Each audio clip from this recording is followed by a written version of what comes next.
Jenna's heels clicked against the polished tile as she entered the store, the sliding doors sighing shut behind her. The air smelled of disinfectant, popcorn, and something faintly metallic, like a warning she couldn't yet place.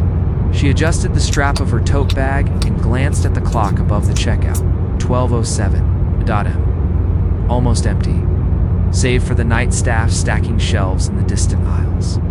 Fluorescent lights humming in monotonous rhythm. Alex was already there, balancing a basket in one hand and scrolling through his phone with the other, humming softly. When Jenna spotted him, a small smile tugged at her lips. "Late-night therapy run?" she asked, sliding into the aisle beside him. "Something like that," Alex said. His voice had a soft, cautious timbre, like he was holding back fatigue, or fear, or both. He glanced toward the automatic doors, half expecting someone or something to appear. "I didn't think I'd run into anyone else." They exchanged small talk, navigating aisles filled with candy, canned goods, and the occasional forgotten shopping cart. Unaware of the shadows shifting in the periphery of the store, the security camera's red light blinked quietly above. Unnoticed, watching and recording every movement. At first, the unease was subtle, a cold draft where there shouldn't be, a shelf rattling without reason, a cart squeaking in the distance even though no one had touched it. Jenna shook her head. "It's probably just the AC," she said, forcing a laugh. Alex smiled faintly, but his grip on the basket tightened by the time they reached the snack aisle. The lights began flickering, once, twice, then in an irregular pattern. Shadows pooled at the corners, stretching unnaturally. Jenna's pulse quickened. "Did you see that?" she whispered. Alex shook his head. "It's just the lights." But it wasn't. Something was moving at the edge of their vision, a figure tall and thin, blending with the shadows, watching, waiting. Every instinct screamed at them to leave, but the nearest exit was too far down a long, darkened corridor lined with towering shelves. The thing followed silently, a presence heavier than the air, heavier than any object in the aisle. Jenna felt a shiver crawl up her spine. She wanted to run, to flee, but she also felt something else, a strange pull, as if whatever this was wanted to be acknowledged. Alex's hand brushed hers as they stepped toward the next aisle. "We're not alone," he muttered, eyes scanning the gloom. And then from the end of the aisle came a soft sound, a whisper, unintelligible but intimate, like it was speaking directly to them. It was inviting and terrifying all at once. The air grew heavier as they moved deeper into the store. Each step echoed against the polished floor, though it felt as if the shadows themselves were muffling sound. Alex stopped at the end of an aisle, lined with glass jars of pickles and sauces. "Do you feel that?" he asked, like the walls are leaning in. Jenna swallowed, nodding. "It's like the store itself is watching us." And it was. The figure had moved closer, stepping between aisles and shelves, its form flickering like static on a television. It wasn't just a shadow, it was a memory, a longing, a hunger, all twisted together into something alive. They tried to rationalize it. Maybe it was a trick of the light. Maybe it was exhaustion. Maybe the fluorescent hum had finally driven them mad. But rational thoughts were drowned out by instinct. Jenna's heart hammered as she noticed the reflection in a freezer doorknot. There's but a third figure, impossibly tall, impossibly thin, with hollow, shifting eyes. Alex grabbed her hand. "We need to stick together," he said, and for the first time she felt a pulse of calm in the chaos. Fear was no longer a solitary prison. It was shared. The thing began to move with them, stalking silently, never fully revealing itself. It seemed to be studying, learning, understanding. Every corner they turned, every aisle they crossed, it was there, half glimpsed in reflections in the edges of their vision. The fluorescent lights overhead flickered violently, then went out briefly, plunging the store into darkness. When the lights returned, they were standing in the seasonal aisle jack-o'-lanterns.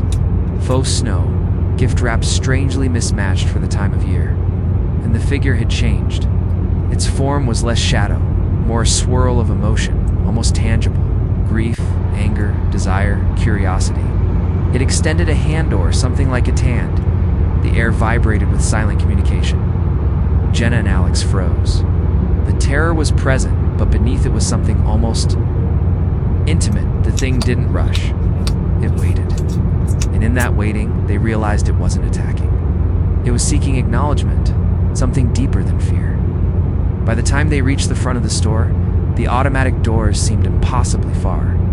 The exit wasn't just at the end of an islet, it shifted, stretched, transformed like the store itself had decided to trap them. Alex whispered, "It's not just following us. It's guiding us." Figures stepped into a pool of light, more solid now. They could see faint human traces beneath the shadowy distortion, as if it had once been a person, or many people, and had absorbed all the loneliness and marginalization, the small injustices and ignored moments into a single, horrifying entity. Jenna felt tears prick her eyes. "It knows what it's like to be unseen," she said softly, realizing that this presence mirrored every experience they had endured, every time they had hidden, every time they had shied away from the world to survive. Alex nodded. "Then maybe it's not trying to hurt us. Maybe it just wants to be recognized." The thing quivered, almost human in its gesture, and in that moment, Jenna stepped forward. "I see you," she said. "We see you." Alex joined her, voice trembling, repeating the affirmation, and then the figure changed again. Shadows peeled away, emotion dissipating into the air like mist. It lingered for a heartbeat, then receded into the aisles, leaving them standing in the flickering, fluorescent glow.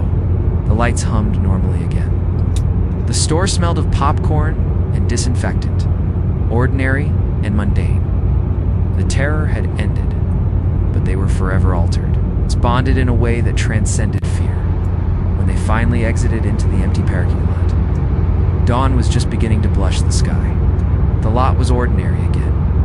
Cracked asphalt, faded lines, carts waiting to be returned. Nothing moved. Nothing watched. Jenna and Alex sat on the curb, hands entwined, savoring the first warmth of morning. "It's gone," Jenna said quietly. Alex shook his head, a small smile forming. Or maybe it just learned something. Weeks later, their lives resumed. They shared more coffee, more conversations, more music, and more laughter.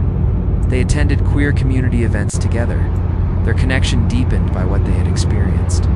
The parking lot remained just a parking lot, but in their memories, it had become a proving ground, a place where acknowledgement, intimacy, and courage had triumphed over fear.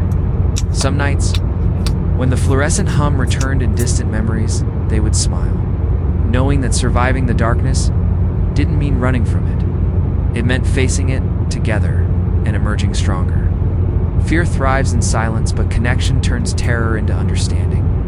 And in their hearts, the ordinary had become extraordinary, even after the sun had fully risen and the Walmart parking lot returned to its ordinary, cracked asphalt self.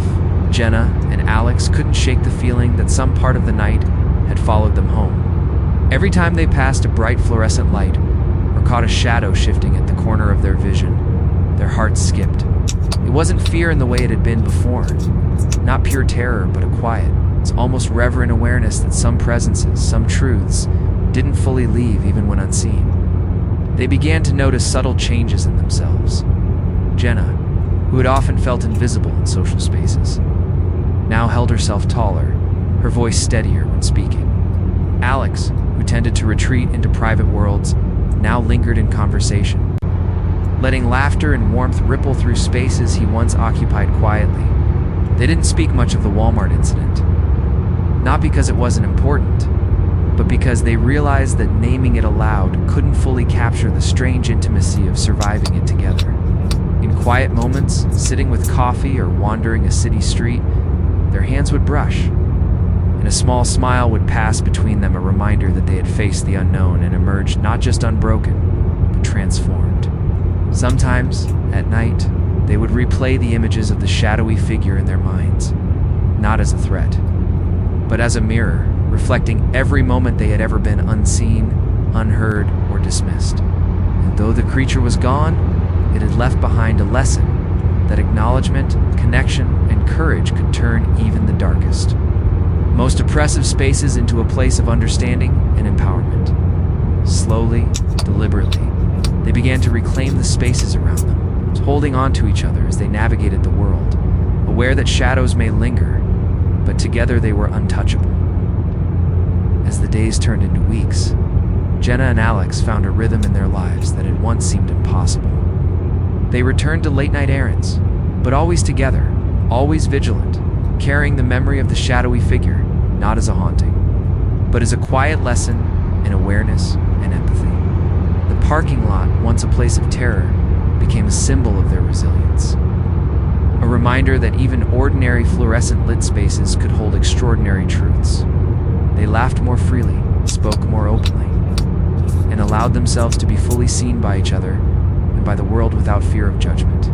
Occasionally, in the dead of night, they would pause near the Walmart entrance, recalling the strange intimacy of the creature's gaze, the way it had mirrored their unspoken fears, and feel a pulse of gratitude for having survived together. It had taught them that courage wasn't the absence of fear, but the act of standing firm in its presence, of recognizing shadows without letting them define you. In this shared understanding, their bond deepened, creating a sanctuary of trust and love that no darkness could touch. And though the world remained imperfect, and shadows still lingered at the edges of their vision, Jenna and Alex knew that as long as they faced them together, every night could be met with hope instead of dread. Walmart after midnight had been a mistake, but surviving it had given them something far greater. The certainty that they could confront anything, embrace one another fully, and turn fear into connection, leaving behind a story of terror transformed into triumph, of darkness rendered powerless by the light of human courage and love.